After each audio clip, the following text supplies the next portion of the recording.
Bonsoir à vous. Ravi de vous retrouver encore ce soir dans le cadre de cette émission L'Heure de Solution qui passe sur ma page Facebook Apôtre Tate Samuel tous les lundis 21h. Nous serons là encore pour 60 minutes pendant lesquelles nous traiterons du courrier du jour. Nous passerons après la rubrique « Ô Dieu, fixe-moi » et enfin la puissance de la langue « Mon Dieu, mon roi ». Vous faites bien d'être là, sachant que ce programme est sous la couverture du sang de Jésus et que c'est le Saint-Esprit qui le conduit. Courrier du jour, s'il vous plaît. Bonsoir, apôtre. Je viens vers vous avec ma situation en espérant une orientation claire. Je suis mécanicien et propriétaire d'un garage qui me permet avec beaucoup de sacrifices de m'occuper de ma famille. J'ai dû recourir à un emprunt pour acheter l'espace que j'occupe aujourd'hui pour exercer. Ma peine est la suivante. J'ai appris et vérifié que ma femme a acheté l'ancienne mini-cité où nous avons été locataires à mon insu et y perçoit des loyers. Apôtre, chaque jour, je réfléchis sur comment mettre ma famille à l'abri en construisant une maison sur un terrain que j'ai acheté à PK21. Pour faciliter les déplacements de ma femme pour aller au travail, je lui ai offert une petite voiture que j'entretiens. Je me sens aujourd'hui trahi et je me demande si je dois continuer à vivre avec cette femme juste pour la forme à cause de nos 2 enfants mineurs. Excusez-moi pour la longueur de ce courrier, mais je vous remercie d'avance de vous intéresser à mon cas. Longue vie à l'émission. Émile. Déjà pour commencer, Émile, ton sentiment, nous le comprenons. Ta déception, ta souffrance, ta douleur, ta peine, comme tu l'as dit toi-même. C'est normal que tout homme, tout chef de famille pense mettre sa famille à l'abri. Et félicitations. Félicitations pour tout ce que tu as fait. Et une femme aujourd'hui qui a quand même un véhicule qui lui permet d'aller au travail. Et ça, c'est pas donné par ce temps-ci. Et je dois te dire, Émile, je rappellerai ce que j'ai l'habitude de dire, que dans ce monde, il y a 2 camps. Le camp de Dieu, le camp du diable. Ça, c'est sûr, il faut le savoir. Et chaque camp a sa vision. Le camp de Dieu, c'est celui de l'amour, parce que Dieu est amour. Et c'est un camp qui bâtit. Le camp du diable fait semblant de bâtir. Il paraît très beau, il paraît joli. Mais Jésus a dit dans Jean chapitre 10, verset 10, à sa partie A, que le voleur ne vient que pour voler, égorger et détruire. Donc le camp du diable est un camp qui détruit. C'est la finalité de toute action diabolique. C'est la finalité de toute action diabolique, enfin, toute action d'un agent des ténèbres. Il faut le savoir. Donc, mon Dieu, mon roi, hey, ce soir, je voudrais, si vous avez votre Bible, ouvrez-la. Nous allons la parcourir, nous allons lire plusieurs passages bibliques. C'est très important de comprendre parce que ce programme a pour mission, d'abord le salut, n'est-ce pas? Mais il faut l'édification. Le Seigneur édifie ceux qui nous écoutent, ceux qui nous regardent. Alors, ouvrez avec moi Jean chapitre 14, verset 30. L'évangile de Jean, dans son 14e chapitre, et le verset 30, s'il vous plaît. Parce que là, Jésus est pratiquement vers la fin de son ministère et il va faire une déclaration très importante. Je ne parlerai plus guère avec vous, car le prince du monde vient, il n'a rien en moi. C'est Jésus qui le dit. Le prince du monde, il vient, il n'a rien en moi. Et si on pouvait attacher à ce passage, ce que l'apôtre Paul a dit dans Éphésiens chapitre 4, verset 27, il dit « Et ne donnez pas accès au diable ». L'église de Yané, L'apôtre Paul n'avait pas été physiquement présent parmi les disciples du Seigneur. Donc, il s'adresse à nous. Et ne donnez pas accès au diable. Que ce soit par ignorance ou par désobéissance, il va entrer.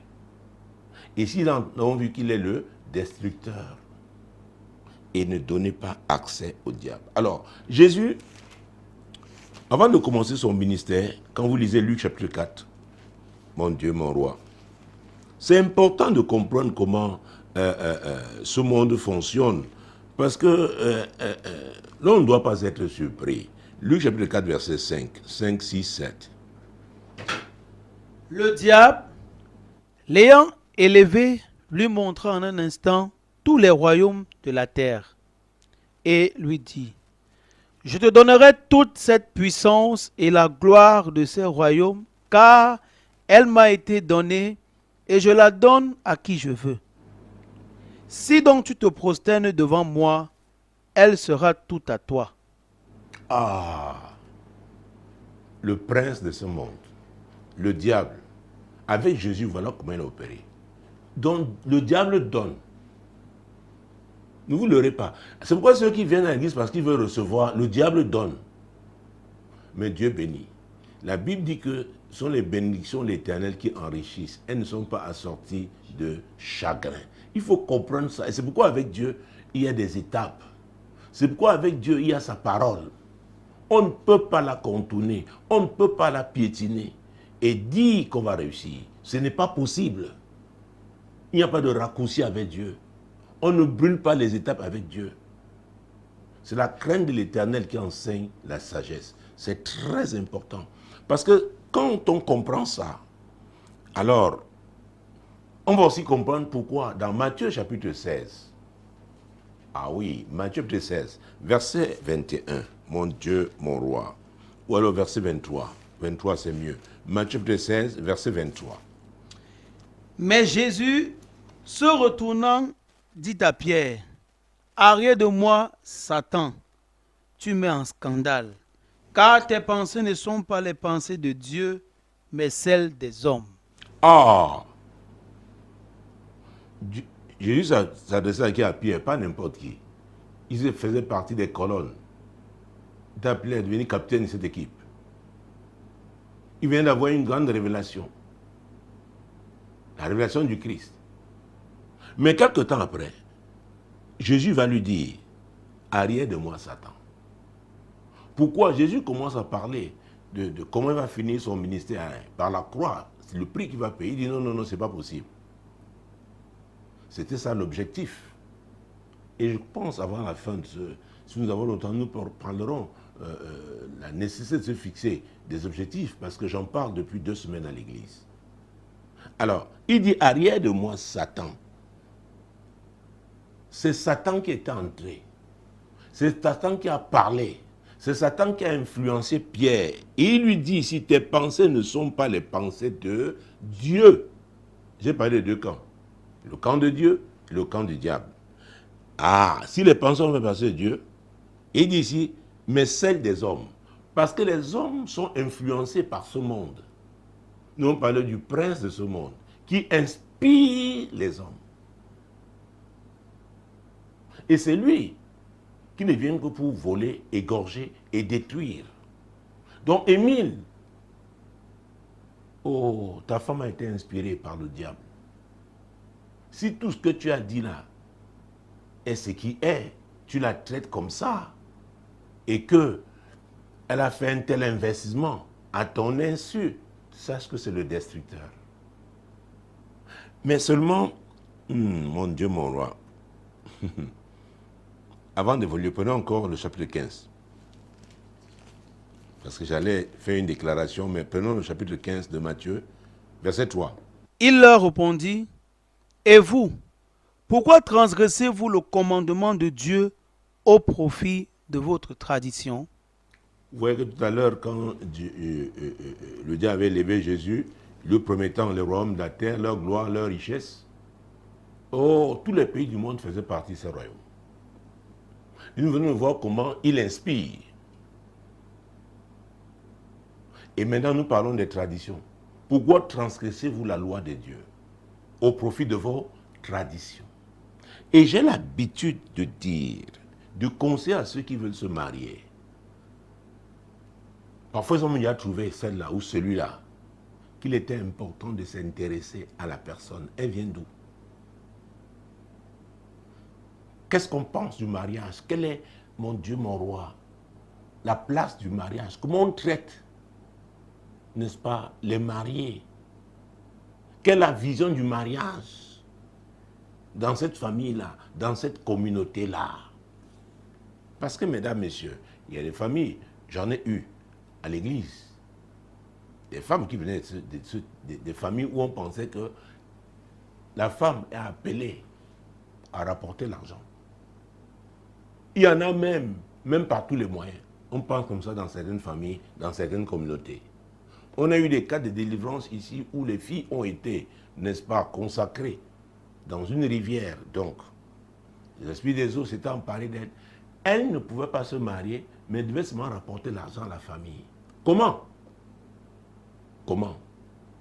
Je connais un pays d'Afrique de l'Ouest. Quand vous allez en Europe, et je ne citerai pas ce pays, et que vous trouvez des femmes africaines se prostituant, n'est-ce pas, dans une ville précise et même dans d'autres villes, vous verrez que les 3 quarts viennent d'une communauté. Et parmi lesquels il y a même des femmes mariées. Donc on croit que la femme peut aller travailler et rapporter l'argent. C'est pourquoi il faut faire très attention. Jésus a dit, vous transgressez, n'est-ce pas, les lois divines au profit de vos traditions. Alors un homme vient demander votre main. Oui, chez eux le mariage. Comment est-ce qu'il, quelle est la place? Comment est-ce qu'il traite les femmes? La femme que vous voulez épouser, comment on traite les hommes là-bas? Il y a des familles, c'est les hommes, ce sont les femmes qui commandent. Ah, si vous rencontrez la compagnie de Yen, c'est les femmes qui commandent. Oui. C'est pourquoi je parle de cartographie spirituelle. Quand vous lisez mon livre, Source de malheur, et vous verrez qu'il y a des gens, en s'engageant, il y a tous les éléments qui prévoyaient l'échec. Parce qu'au nom de l'amour, il y a des concessions inacceptables que l'on fait. Et je dois dire tout de suite, toute concession qui se fait au détriment de la parole de Dieu ne peut pas vous faire, ne peut pas vous rendre heureux. Ce n'est pas possible. Vous piétinez la parole de Dieu, vous allez souffrir. Ah oui. Il y a des familles, on pense que bon, la dot qu'on donne, c'est parce que la fille va rendre des services dans sa belle famille. Les enfants qui naissent de cette famille appartiennent à la famille maternelle. C'est l'oncle maternel qui va prendre la dot. Et il y a, mon Dieu, mon roi, les neveux d'un homme marié passent avant ses propres enfants. Il y en a, même en cas de tristesse, c'est-à-dire que quand la femme décède, on l'enterre dans sa famille. Il y a des communautés comme ça. Alors, ne vous engagez pas quelque part sans savoir comment ça se passe. Quelles sont les croyances? Quelles sont les traditions? Quels sont les objectifs? N'est-ce pas dans Amos 3.3, la Bible nous dit que 2 hommes peuvent marcher s'ils ne sont pas accordés? Ah, oui, j'aime la femme. Oui, j'aime l'homme. Oui, d'accord. Vous allez vous mettre ensemble. Vous accordez sur quoi? Quelle est la vision? Comment ça va fonctionner? Oh mon Dieu, oh mon roi, Jésus-Christ de Nazareth. Oui. Quand vous lisez Proverbe 23, verset 7 à sa partie A, avait dit la quintessence de cette partie A de Proverbe 23, verset 7, nous dit tout simplement que tel qu'un homme pense, tel il est. Les pensées sont âme. Traduisez ce qu'il est. Alors, comment on pense là-bas? Comment les filles de cette famille pensent? Comment les filles de cette communauté pensent? Comment les hommes de cette famille pensent? Comment les hommes de cette communauté pensent? J'ai été aussi à des endroits, toujours sur ce continent africain, où sont les femmes qui travaillent durement. Parfois, les hommes jouent le damier. Et ça ne dérange personne. C'est pourquoi, les amis, il faut s'asseoir d'abord, réfléchir. Ça nous amène à ce que Jésus avait dit dans Luc 14, versets 28, 29 et 30, que si l'on veut construire une maison, oui, on s'assoit d'abord, on évalue le coût, on se pose la question de savoir si on peut. C'est pareil pour le mariage, c'est pareil pour toute transaction, parce que le mariage aussi est une transaction. Nous ne voilons pas la face. Parce que nous venons avec les sujets de prière à l'église, au pasteur, Mais attends, au départ, quelles ont été les clauses? Vous êtes engagé sur quelle base? Ne vous étonnez pas. J'en parlais il y a 2-3 semaines. Jean-Baptiste a commencé son ministère en disant « Repentez-vous car le royaume de Dieu est proche ». Jésus, pareil.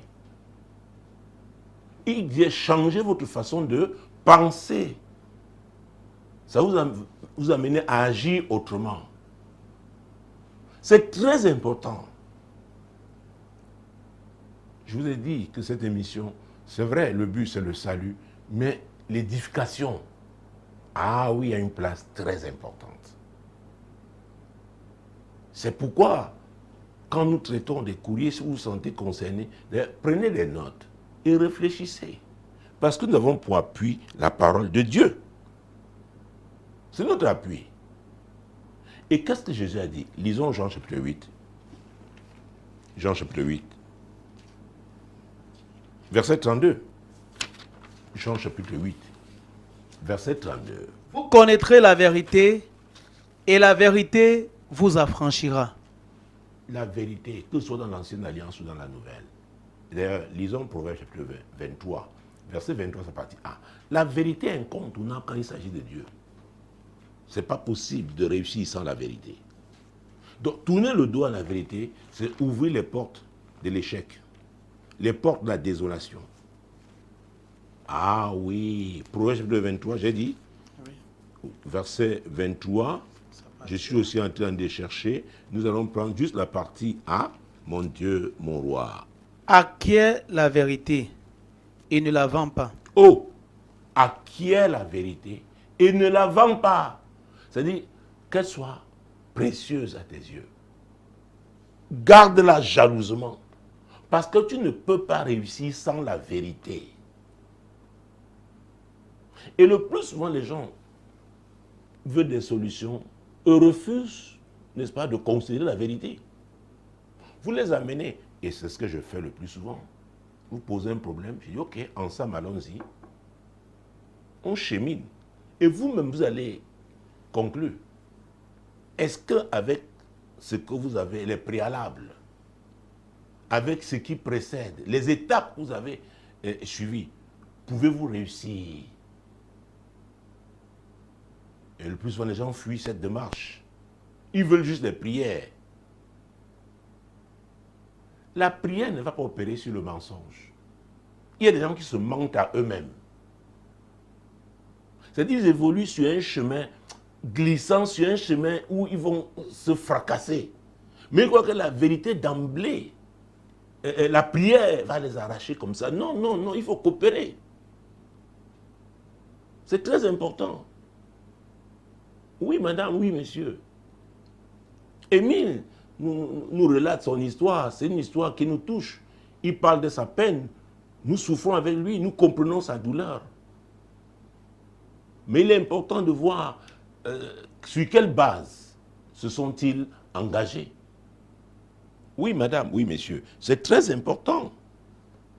Donc, garde-la, garde à qui est la vérité et ne la vends pas. Garde-la précieusement. La vérité va t'aider. La vérité seule, mon Dieu, mon roi. Oh Jésus, on ne peut pas réussir sans la vérité. Il n'y aura justice que parce qu'il y a la vérité. Oui, mon Dieu, mon roi. Et que dit donc la parole de Dieu au sujet du mariage? Parce que c'est la vérité. Si nous sommes d'accord avec ça, alors nous pouvons avancer. Vous refusez la vérité, on ne peut pas avancer. Nous devons choisir la vérité. Et cette parole, la parole de vérité, dans Somme 119, avant de « Oh mon Dieu, mon roi, Jésus-Christ de Nazareth », ce passage me vient à l'esprit là maintenant. Somme chapitre 119, oui, c'est très important. Vous voyez, nous pouvons aller aussi bien dans l'Ancienne Alliance que dans la Nouvelle, 119 verset 89. À toujours, ô Éternel, ta parole subsiste dans les cieux. Les cieux sont stables. Ah, le trône de Dieu est un trône de stabilité. Et donc, quand on base, quand son projet, tout projet, y compris celui du mariage, de se marier là, quand le fondement est fait avec la parole de Dieu, sur la parole de Dieu, il y a la stabilité, on va réussir. Quels que soient les problèmes, parce qu'il y en aura, il y aura les tempêtes. Il y aura les tempêtes. Mais ce fondement est solide. Ah oui, ce fondement est solide. Oh mon Dieu. Et que dit la parole de Dieu au verset 105?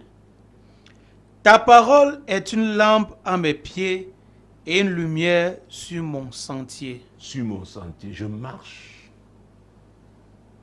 Oh, en considérant ta parole. Je mets ta parole en pratique. C'est une lampe qui m'éclaire. Éclaire mon sentier. Éclaire mon mariage. Éclaire ma famille. Oh, Émile. Oui, la parole de Dieu. 2 hommes marchés ensemble sans s'être accordés. Que dit donc la Bible au sujet du mariage? Éphésiens. Parce que si je prends Genèse, certains m'ont dit que non, l'église n'était pas encore née, c'était le commencement. Parlons du mariage avec l'apôtre Paul. Éphésiens chapitre 5, mon Dieu, mon roi. Jésus-Christ de Nazareth. Éphésiens chapitre 5, verset 31. C'est pourquoi l'homme quittera son père et sa mère et s'attachera à sa femme, et les deux deviendront une seule chair.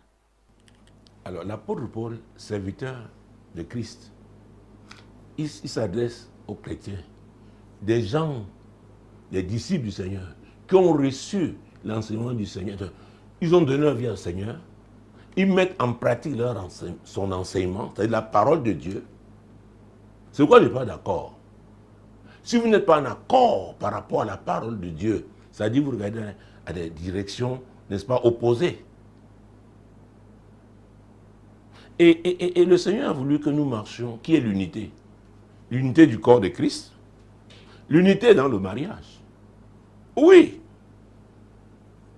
Donc, quand l'apôtre Paul dit, c'est pourquoi l'homme quittera son père et sa mère s'attachera à sa femme, et les deux deviendront une seule chair, il s'agit des gens qui ont suivi, qui se sont soumis à Christ. C'est très important. Verset 32. Ce mystère est grand. Je dis cela par rapport à Christ et à l'Église. Parce qu'il n'y a que Christ pour réaliser ça. Cette union, il n'y a que Christ. Les gens qui le craignent. C'est quoi, c'est un mystère. Verset 33. Du reste, que chacun de vous aime sa femme comme lui-même et que la femme respecte son mari. Ah ah, Émile, ton courrier nous montre que tu aimes ta femme. Mais maintenant, vous qui suivez ce programme, est-ce que cette femme respecte son mari? Est-ce qu'il y a accord dans ce mariage? Parce que là où on s'accorde, on ne peut pas aller faire un tel investissement. Mon Dieu, mon roi. Et je ne sais pas si c'est dans ce courrier. Est-ce que quelque part, il a dit, c'est lui le mécanicien? Oui, c'est le mécanicien. C'est lui le mécanicien? Je crois qu'il dit qu'il a acheté un espace pour son garage. Oui. Je suis un mécanicien et propriétaire d'un garage qui me permet avec beaucoup de sacrifices de m'occuper de ma famille. J'ai dû recourir à un prêt, à un emprunt pour acheter l'espace que j'occupe aujourd'hui pour exercer. Ah, voilà un homme sage.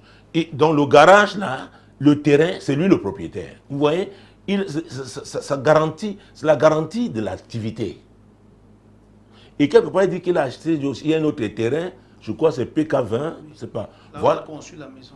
Où il entend. Il entend construire. C'est un projet. Construire une maison pour mettre sa famille à l'abri. Vous voyez que cet homme a des objectifs. Mais est-ce qu'il s'est accordé avec sa femme par rapport à ces objectifs-là? C'est possible. Hein? Mais maintenant, ce que j'ai dit plus haut, si la femme vient d'une famille ou une communauté où on pense que l'argent de la femme, c'est pour la femme, alors la femme est vraiment dans sa logique. C'est très important. Et il peut arriver qu'Émile au départ ait été d'accord par rapport à l'amour.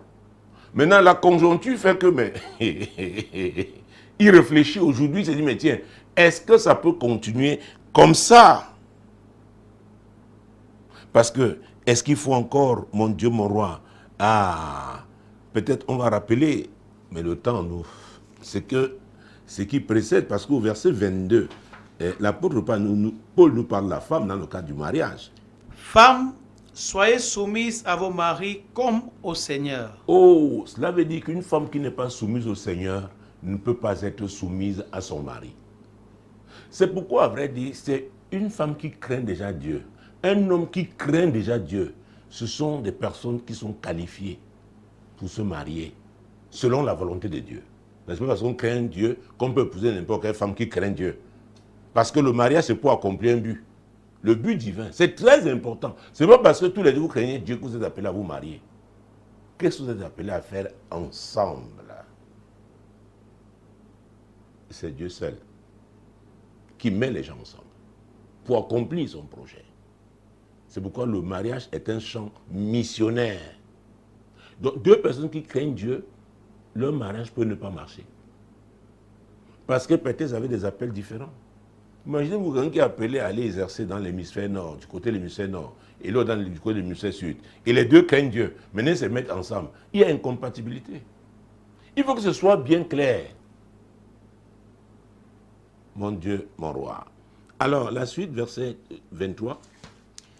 Car le mari est le chef de la femme, comme Christ est le chef de l'Église, qui est son corps et dont il est le sauveur. C'est clair. Est-ce que dans ce mariage, Émile est vraiment le chef? Non. C'est pourquoi nous avons parlé de l'Église. L'Église, la communauté des croyants, la nouvelle alliance. Ah oui, la nouvelle naissance, oui. Les croyants, la nouvelle naissance, qui marche sous la conduite du Saint-Esprit, qui est l'esprit de vérité. Et c'est lui qui nous conduit dans toute la vérité.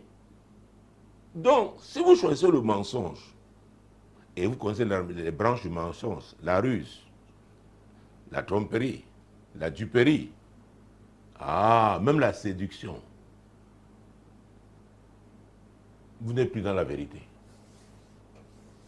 Si vous faites des choses, vous avez un autre agenda. Parce qu'il y en a qui se marient, homme comme femme, avec un autre agenda. Qui n'est pas l'agenda divin. Qu'on ne vous présente pas au départ. Mais on veut vous l'imposer après. Ça dit qu'il n'y a pas eu la vérité. C'est pourquoi ce livre va sortir cette année. Savoir s'arrêter. Parce qu'on peut s'engager étant sincère. Mais à un moment donné, on se dit, hey, qu'est-ce que j'ai vu là? Qu'est-ce que je vois là? On peut s'arrêter. Écoutez, même dans les transactions, même en matière contractuelle, on peut renégocier les contrats. Et la renégociation n'est possible que si les parties pensent qu'elles ont encore intérêt à opérer ensemble. Les amis, je vous rappelle toujours ici que l'amour n'est pas aveugle. Parce que l'amour de Dieu maintient toujours Dieu à la première place. Oh, peut-être on va continuer de lire pour que j'essaye de... Mon Dieu, mon Dieu, mon Dieu. Verset 24. Or, de même que l'Église est soumise à Christ, les femmes aussi doivent l'être à leur mari en toutes choses. Donc il s'agit d'un homme qui est soumis. Donc l'homme ne peut pas demander ce qui est contraire à Christ. C'est clair. C'est clair. Donc c'est deux personnes soumises à Christ. C'est l'agenda de Christ qui a la première place. Christ les a mis ensemble pour accomplir son but. Ils sont donc des missionnaires. Leur mariage est un champ missionnaire. C'est très, très important de rappeler ça. Verset 25. Marie, aimez vos femmes, comme Christ a aimé l'Église, et il s'est livré lui-même pour elle. Alors, nous pouvons voir le sens du sacrifice d'Émile. Il s'est battu pour que la femme ait une petite voiture qui facilitait ses déplacements, n'est-ce pas, pour aller au travail. Ça veut dire quoi? Cette femme a un salaire. Alors, qu'est-ce qu'elle fait de ce salaire? Déjà, elle a acheté cette mini-cité. L'argent vient d'où? Oh, c'est très important de se poser toutes ces questions. Oh mon Dieu, mon roi, Jésus-Christ de Nazareth. Ah oui, c'est pourquoi je parle de rechercher la cause. Et dans cet ouvrage, Source de malheur, il faut rechercher la cause. Dieu nous aide. Au 2e chapitre, je parle de rechercher la cause. Comment trouver la cause? Oui. Parce qu'on peut avoir été léger, hein, laxiste.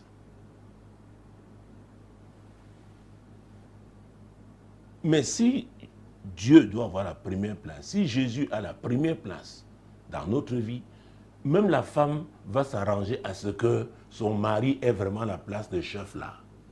Elle ne prendra pas la place de chef. Parce que si elle le fait, c'est contraire à la parole de Dieu. Et maintenant, si l'homme prend la place de la femme, c'est aussi contraire à la parole de Dieu. Donc, Christ doit avoir la première place dans la vie des époux. C'est très important. Écoutez, si vous pouvez vous exposer à Dieu, c'est-à-dire Dieu vous attaque, vous criez que c'est le diable, mais c'est Dieu qui vous attaque parce que vous ne lui avez pas donné la première place. Parce que vous faites ce que Dieu n'a pas prévu pour vous. Écoutez, même en matière d'aide, pour aider, il faut que ce soit conforme à la volonté de Dieu. C'est pourquoi il faut demander. Sinon, c'est une interférence. Parfois, Dieu peut conduire quelqu'un au désert pour l'enseigner. Pour parler à son cœur. Et maintenant, vous l'aidez dans ce désert-là. Dieu va vous combattre. Vous vous souvenez de l'histoire de Jonas? Le navire dans lequel il s'est retrouvé quand il allait à Tarsis. Dieu a attaqué ce navire. Faites très attention. Ah oui. Donc, on parle d'amour. Tout amour qui ne glorifie pas Dieu est dangereux. Est dangereux. Il est dangereux. Donc rien ne doit prendre la première place de Dieu dans la vie d'un être humain. C'est pourquoi Dieu, depuis l'Ancienne Alliance, parle de l'accord. Deux personnes marchent ensemble sans s'être accordées. Et il nous a parlé, par l'apôtre Paul, son serviteur, de Christ. Donc si Christ n'est pas dans votre vie, c'est quoi? Ça veut dire que c'est le monde. Et nous connaissons l'influence du monde, l'agenda du monde. Vous voyez? Donc, Émile, est-ce que toi-même, Christ est dans ta vie? Tout à l'heure, nous parlerons dans la rubrique « Oh Dieu, fixe-moi ». Je reviendrai sur ça. C'est le point de départ. C'est le point de départ. La Bible nous dit que la crainte de l'Éternel enseigne la sagesse. Est-ce que tu crains Dieu? Si tu crains Dieu, c'est bien. Est-ce que ta femme craint Dieu? Est-ce que vous avez mis Dieu, donné la première place à Dieu dans votre mariage? Et parce que j'ai déjà épuisé mon temps, je dois sortir de ce courrier. Il est important maintenant de parler avec ta femme. Ah oui, il me reste moins de 3 minutes. Il faut parler. Voilà une situation qui te déstabilise. Tu te demandes s'il faut continuer, est-ce qu'il faut rester avec elle à cause des enfants mineurs? Non, non, ce n'est pas pour ça. Non, non, il faut rester parce que vous devez accomplir ensemble le but de Dieu. Et pour cela, il est important que vous asseyez et que vous parliez. Tout à l'heure, j'ai dit qu'on peut renégocier un contrat. Peut-être ça a été fait sur votre mariage sur de mauvaises bases. C'est le moment de réaliser que les bases n'ont pas été bonnes. Est-ce que vous serez donc d'accord que les bases n'ont pas été bonnes? Sinon, vous ne pouvez pas recommencer. Sinon, il n'y aura pas un nouveau départ. Parce qu'il faut un nouveau départ pour que vous soyez heureux. Parce que ce qui s'est passé là prouve que vraiment, ta femme opère avec une autre vision. Et qui contrôle cette vision? Donc, nous comprenons ton état ici, dans ce studio. Mais il est important maintenant de t'asseoir avec ta femme et de parler. C'est très important. Ah oui. Et certainement, il y a des gens, si ça coince avec elle, parce que j'ai vécu des cas comme ça, où à un moment donné, je ne veux pas parler, on cherche des échappatoires. Non, non, il faut parler. Il faut parler. Est-ce qu'elle entend continuer avec toi? Vraiment. Parce qu'elle a déjà acheté la mini-cité, on ne sait pas quel est le projet qu'elle a encore. Ah! C'est important de parler. Si ça coince, recourez aux gens qui vous ont assisté pendant ce mariage, votre mariage, au moment de vous marier, des gens que vous respectez, qu'elle respecte. Vous pouvez parler avec eux. Qui voient. Les temps sont devenus durs. Et ce n'est pas parce que les temps sont durs qu'on doit maintenant s'asseoir et s'accorder. Non, c'est le principe, l'accord. L'accord. Et c'est tellement important parce que Jésus dans Matthieu chapitre 18, ah oui, pendant qu'on trouve Matthieu chapitre 18, je dois rappeler que cette semaine, c'est la semaine de la nuit de solution. Ah oui, le dernier vendredi du mois. Nous serons là à partir de 22h, ici, à l'Assemblée Compassion Globale à Bonakwamo. Ah oui, c'est la nuit, n'est-ce pas, toute une nuit de prière. Nous prions pour la nation, c'est très important. Nous prions pour la ville, nous prions pour la nation, nous prions pour la jeunesse camerounaise, nous prions pour les familles. Et bien sûr, c'est un moment aussi où Dieu visite les gens. Un moment de guérison, Dieu guérit, Dieu délivre, Dieu restaure, Dieu redonne une nouvelle, une direction, n'est-ce pas, aux gens qui étaient perdus. Donc ne ratez pas ce rendez-vous, vous êtes invités.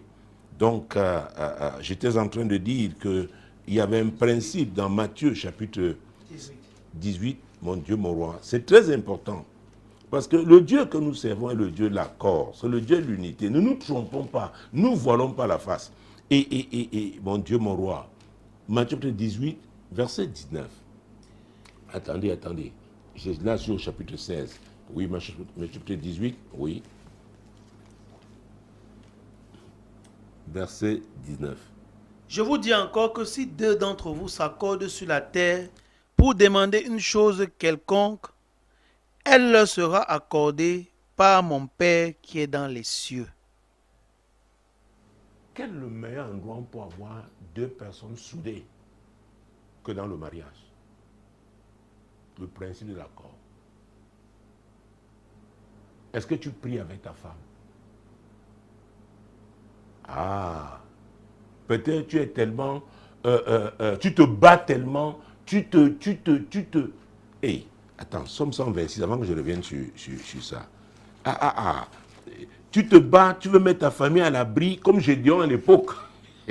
Quand vous lisez Juge chapitre 6, à un moment c'est un moment de crise, un moment difficile, n'est-ce pas, pour son peuple. Donc, il se battait. Hey, la Bible dit que ce n'est ni par la puissance, ni par la force. Ce n'est pas mon esprit. Et l'esprit, là, c'est l'esprit de Dieu. C'est l'esprit de vérité. Mon Dieu, mon roi, Jésus-Christ de Nazareth. Hey! Oui, Émile, fais très attention. Fais très attention. Tu te bats. Oh, mon Dieu, mon roi.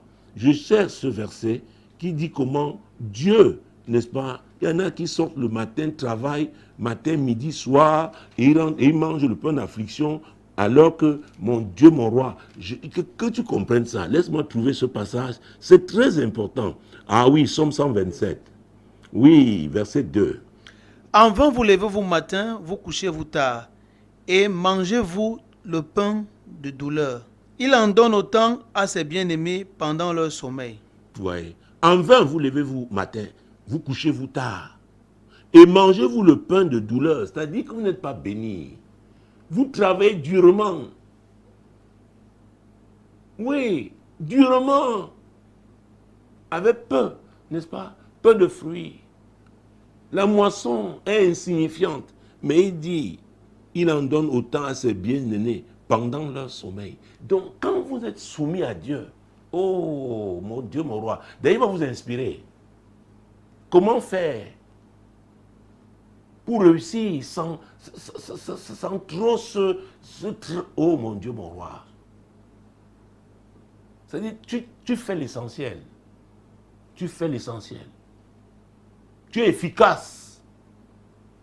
Tu ne te bats pas, tu ne te casses pas.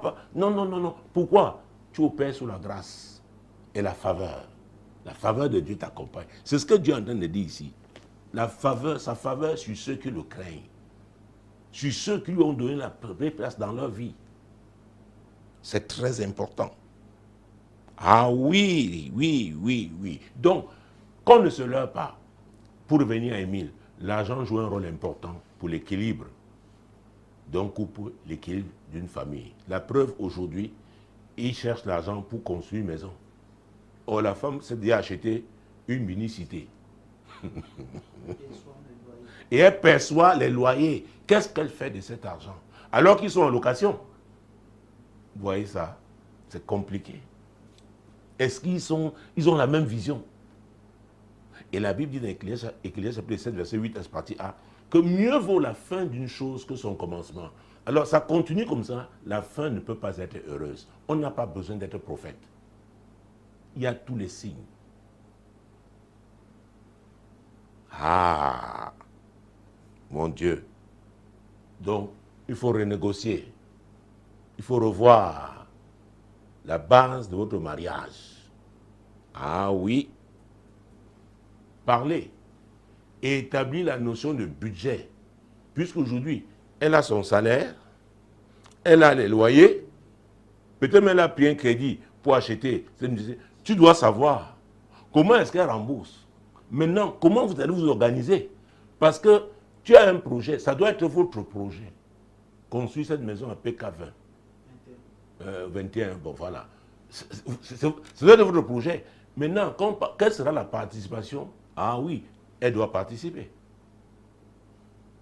Même pour faire le plan et tout ça. Oui, monsieur. Émile. Oh, l'heure de vérité. Mon Dieu, mon Dieu, mon Dieu, mon Dieu. Et sortons de là avec Proverbe 24, verset 3. Proverbe chapitre 24, verset 3. Mon Dieu, mon roi. Et je vais t'interpeller dans la deuxième rubrique, Émile, Proverbe 24, verset 3. Qu'est-ce qu'il dit? C'est par la sagesse qu'une maison s'élève et par l'intelligence qu'elle s'affermit. Ah ah. La sagesse, là, c'est la sagesse de Dieu. L'intelligence, là, c'est l'intelligence divine. Donc, si vous accordez pour vous tourner vers Dieu, alors Dieu vous donne la sagesse, vraiment pour bâtir, oh mon Dieu, mon roi, une famille heureuse. Voilà ce que je pouvais te dire. Mesdames, messieurs, bienvenue à la deuxième rubrique. Oh Dieu, fixe-moi. Ouvrez avec moi le livre de 2 Samuel. Je veux parler d'un homme, un grand homme. Un chanteur de l'Éternel, un grand musicien. Oh, doué. Oh, avec la grâce de Dieu. Mon Dieu, le talent de Dieu. Un prophète. Il est devenu roi. Je veux parler de David. 2 Samuel chapitre 7. Mon Dieu, mon roi. Je vous ai dit qu'on devait lire beaucoup de passages bibliques et ce programme ne peut que s'appuyer sur la parole de Dieu. C'est pourquoi ça dure depuis bientôt 24 ans. Vous savez, c'est ça aussi. Quand le fondement est solide, quand une vision vient de Dieu. 2 Samuel chapitre 7, mon Dieu, mon roi, versets 8 à 10. Maintenant, tu diras à mon serviteur David, ainsi parle l'Éternel des armées. Je t'ai pris au pâturage derrière les brebis pour que tu fusses chef sur mon peuple, sur Israël. J'ai été avec toi partout où tu as marché. J'ai exterminé tous tes ennemis devant toi et j'ai rendu ton nom grand comme le nom des grands qui sont sur la terre. J'ai donné une demeure à mon peuple, à Israël, et je l'ai planté pour qu'il soit fixé et ne soit plus agité, pour que les méchants ne l'oppriment plus comme auparavant. Hey, comme auparavant, ô Dieu, fixe-moi, que je ne souffre plus comme auparavant. Émile qui nous a écrit, il nous a parlé de sa peine, sa douleur. Quand Dieu fixe quelqu'un, oh, je l'ai dit, c'est pour qu'il soit solide, solidement implanté. Donc, voilà David. Dieu l'a pris, c'était un berger. Il ne pouvait pas, même dans ses rêves les plus fous, croire qu'il deviendrait roi un jour. Mais Dieu l'a fait. Dieu nous a créés pour un but, pour accomplir ses desseins. C'est très important. Oh, c'est lui, David, encore, qui avait eu la révélation, selon laquelle, Somme 139, verset 16. Quand je n'étais qu'une masse informe, tes yeux me voyaient. Sur ton livre était écrit tous les jours de ma vie, avant qu'aucun d'eux n'existât. David l'a finalement compris. Il faut que tu comprennes. Dieu t'a créé pour un but et il veut te fixer. Il veut te fixer. Et c'est pourquoi Jésus a dit, oh mon Dieu, venez à moi, vous tous qui êtes chargés et fatigués. Je vais vous donner du repos, je vais vous fixer. Vous vous êtes battus comme Émile. Oui. Venez, venez, venez, venez, venez. Venez.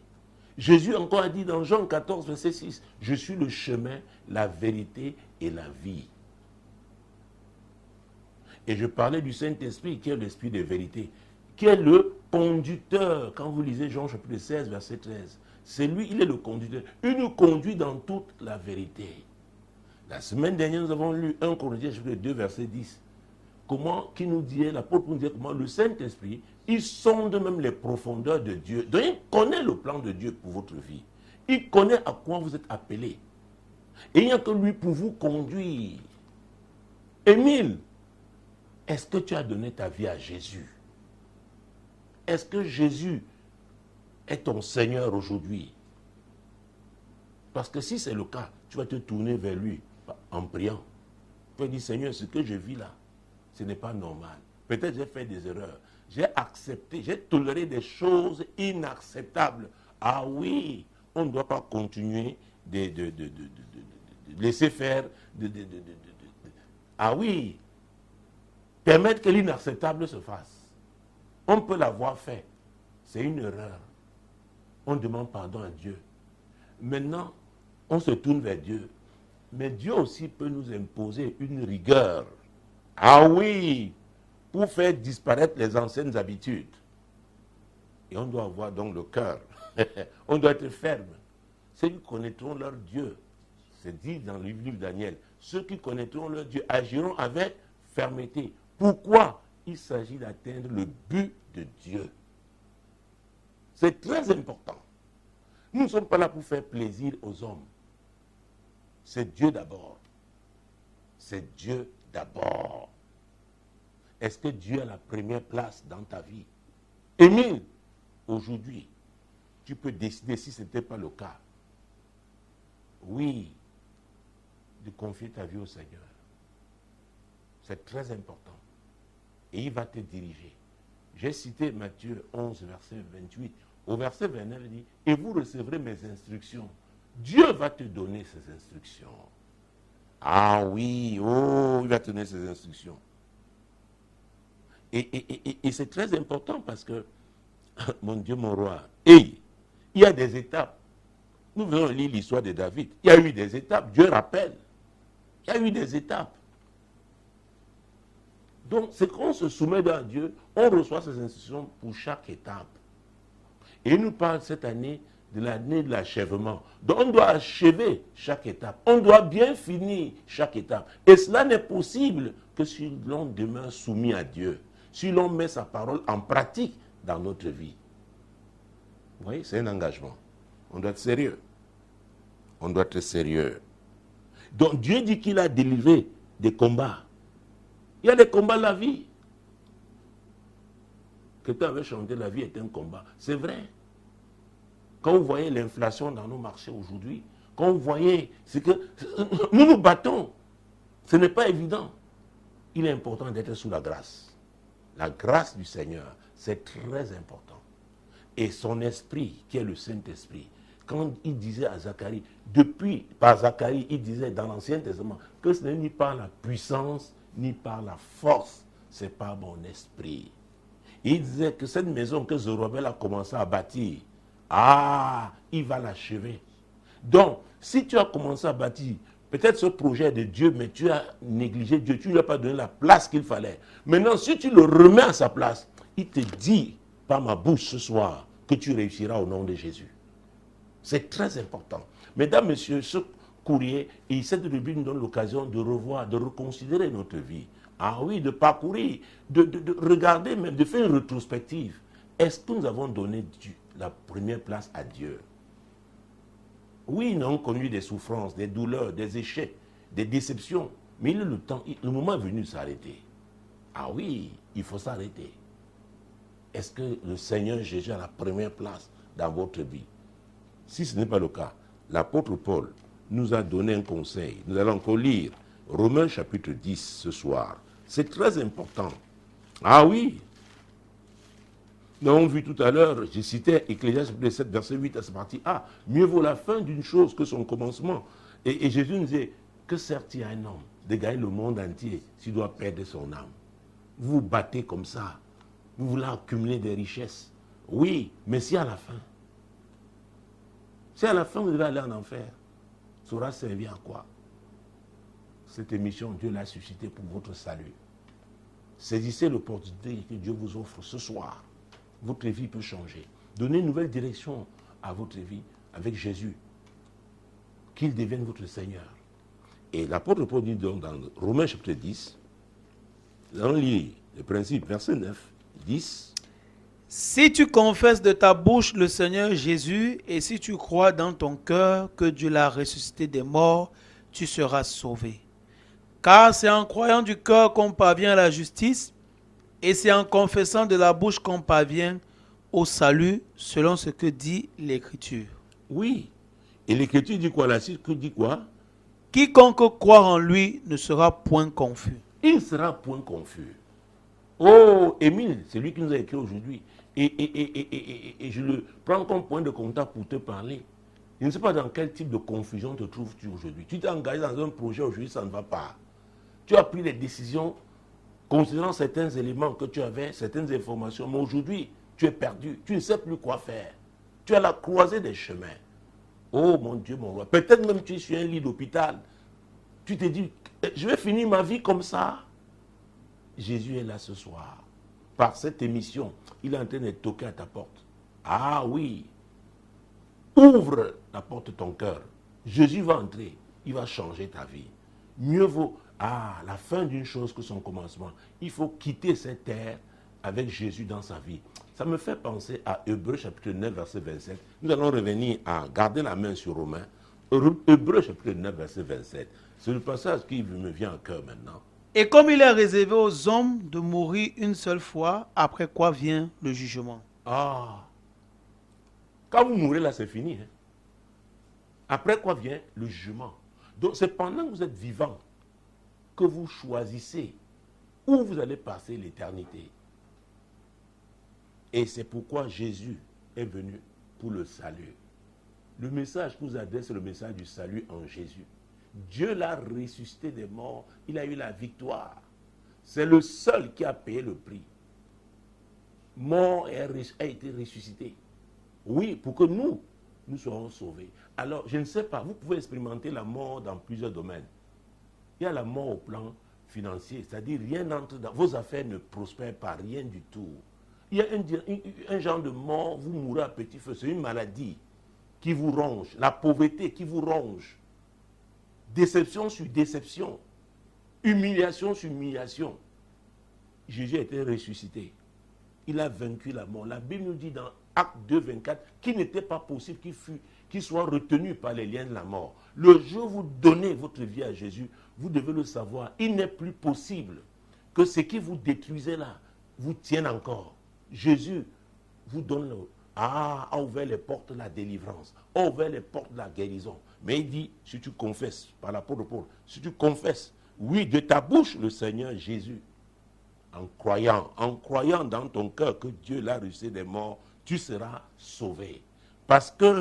Car c'est en croyant du cœur qu'on parvient à la justice et c'est en confessant de la bouche qu'on parvient au salut. Je peux t'aider ce soir, toi qui veux prendre cette décision, enfin, toi qui es convaincu que c'est Jésus qui est le sauveur, il n'y a que le Saint-Esprit pour te convaincre. Et quand tu lui donnes ta vie, tu dois savoir que désormais l'Esprit de Dieu habite en toi. Dieu, est en toi, il va te parler. Tu peux causer avec lui. Mon Dieu, mon roi. Tu veux donner ta vie à Jésus? Répète cette courte prière. Seigneur Jésus, je reconnais que tu es le sauveur. Tu as payé le prix pour mon salut. Je regrette d'avoir péché contre toi, d'avoir vécu selon ce monde. Ce soir, je te demande pardon et je te donne ma vie. Je m'engage à te suivre. Aide-moi à demeurer avec toi. Au nom de Jésus. Félicitations à toi. C'est un nouveau départ. C'est un nouveau départ. C'est un nouveau départ. Votre vie vient de prendre une nouvelle direction. Ah oui, celle du bonheur en Christ. Celle de la paix en Christ. Celle de la joie en Christ. Celle de la victoire. Oui. Sur le destructeur. Émile, je veux croire que tu fais partie de ceux-là qui ont pris cette résolution, qui ont confessé parce qu'ils ont cru. Ah, c'est un nouveau départ. Dans ton mariage, tu vas le confier au Seigneur. Tu vas prier pour ta femme, que Dieu touche son cœur, parce qu'après tout, ce sont les manipulations diaboliques. C'est le destructeur. Dieu va toucher le cœur de ta femme. Oh mon Dieu, oh mon roi. Je ne sais pas quel est le défi que tu as. Et nous sommes là dans la dernière rubrique, la puissance de la langue. Qu'est-ce que tu vas dire? Ce que tu dis est puissant parce que tu as Christ en toi. C'est très important. Mais Christ là ne peut pas opérer en toi si tu ne crois pas. Nous avons parlé de l'incrédulité la semaine dernière. Oui, l'incrédule ne croit pas. Il ne croit pas ce que Dieu a dit dans la parole, dans sa parole. Il doute.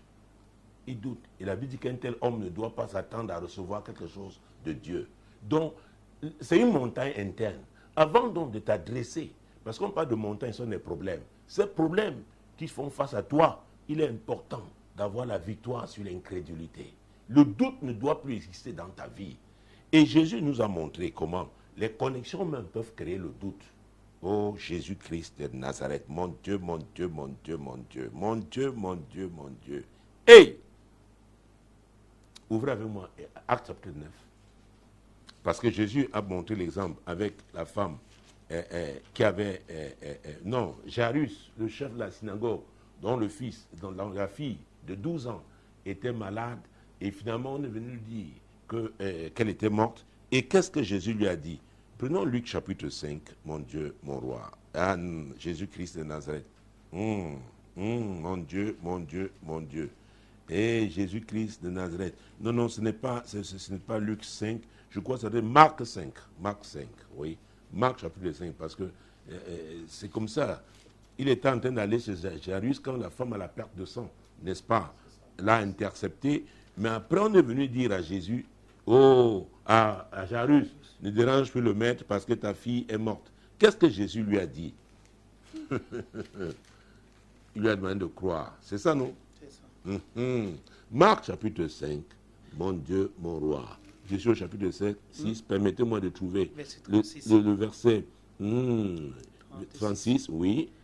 Mais Jésus, sans tenir compte de ces paroles, dit au chef de la synagogue, ne crains pas, crois seulement.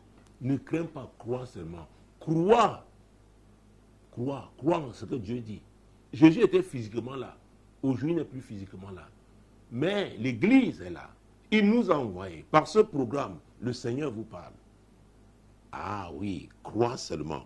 Mais seulement il y a des gens, et je voulais insister là-dessus, parce que Jésus, au verset 37, va faire quelque chose. Verset 37, verset 38, verset 39 et verset 40.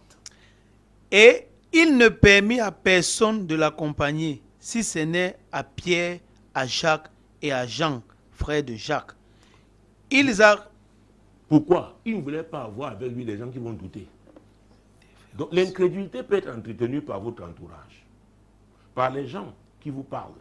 Il faut faire très attention. Quand on a des projets sérieux, quand il faut déployer sa foi, il faut s'éloigner des gens qui ne croient pas, des personnes incrédules. Verset 38. Ils arrivèrent à la maison du chef de la synagogue où Jésus vit une foule bruyante et des gens qui pleuraient et poussaient de grands cris. Oui. Il entra et leur dit, « Pourquoi faites-vous du bruit et pourquoi pleurez-vous? L'enfant n'est pas morte, mais elle dort. » Et voilà, c'est ça, c'est l'appréciation du Seigneur. Alors il y a des situations, les gens peuvent croire que c'est fini. Mais Dieu vous dit, croyez, je vais ressusciter cette affaire. Je vais ressusciter ton affaire. On dit que c'est la faillite, mais je vais faire un miracle. Il faut croire. Donc ne marchez pas avec les gens, n'écoutez pas les gens qui vont faire douter. On peut dire que votre mariage est mort, mais Dieu vous dit, croyez. On peut dire que cet enfant a échoué, avec tout ce n'est plus possible qu'il se... Croyez que Dieu peut toucher votre enfant. Dieu peut le changer. Verset 40. Et il se moquait de lui.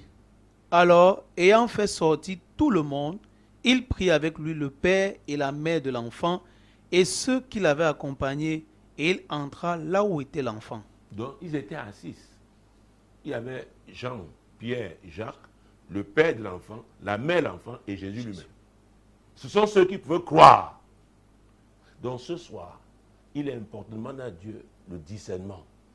Vous devez éloigner les gens qui ne croient pas à votre miracle, qui ne croient pas au projet que Dieu vous a donné. Ah, nous parlons des objectifs. Dieu vous a fixé des objectifs et il ne croit pas. Ce soir, demandez à Dieu la grâce de vous éloigner de ces personnes et la grâce d'identifier des personnes qui vont encourager votre foi, des personnes avec qui vous allez avancer. Et c'est avec ces personnes-là, bon, Dieu m'aura, que vous allez cheminer au nom de Jésus. Père, au nom puissant de Jésus, je prie ce soir pour ce groupe de l'heure de solution et pour quiconque est tombé sur cette émission, même ceux qui tomberont sur cette émission en différé. Seigneur, le discernement. Il faut discerner, identifier les personnes, oui, qui vont croire en nous, croire en ce que Dieu a dit. Des personnes qui vont nous encourager. Seigneur, que nous cheminions avec ces personnes, que nous marchions avec ces personnes et que nous créons la distance avec les personnes incrédules. Au nom puissant de Dieu. C'est pourquoi ce soir, j'ai dit, toi qui crois ton miracle, ce miracle, tu l'obtiens au nom de Jésus. Car rien n'est impossible à Dieu. Rien n'est impossible à quiconque croit. Tout est possible à celui qui croit. Au nom de Jésus, reçois ton miracle. Cette guérison, tu crois que Dieu a dit que tu seras guéri. Et dans le Psaume 107, verset 20, il est dit, il envoya sa parole et les guérit. Et les fit délivrer la fausse. Et ce soir, j'envoie la parole de guérison dans ta vie. Comme tu la reçois, tu reçois ta guérison. J'envoie la parole de délivrance. Délivrance de tes affaires. Délivrance de ton mariage. Délivrance de tes enfants. J'envoie la parole de délivrance. Et tu es délivré de cette pauvreté au nom puissant de Jésus. Merci madame. Merci messieurs. Cette édition pour ce soir, c'est fini. La prochaine édition, c'est lundi prochain. L'heure sera 21h. Mais déjà vendredi, nous nous retrouvons dans le cadre de la nuit de solution. Demeurez bénis. Shalom.